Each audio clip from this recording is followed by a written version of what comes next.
bir benne günahsını ep berse, Hudaya men yanlıştım diyse,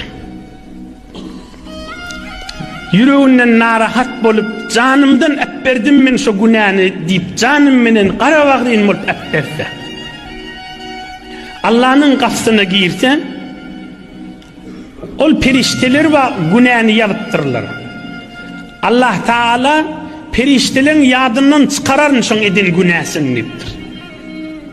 Ve emsa zâlike cevârihahu ve me'alimehu fil ardi. 3-4 hafta nazıl geçenler bir yerde günahsı kıyamette şu tayi şayet bulacak, el ayağı şayet bulacak deyip, el ayağının yadından çıkararın kıyamette şayet bulmadan çüreyim. Şayet bulmak yadından çıkar. Şu günah yadından çıkararın niptir. Canı bilen ep berse.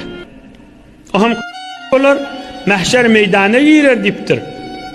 El ayağından yer göğünde neyse şayet yoksun günahsından çüreyim. Hemmesinin zihninin fikrinden çıkararın niptir. Allah'ın vadeste kafaçının menen girsin diye.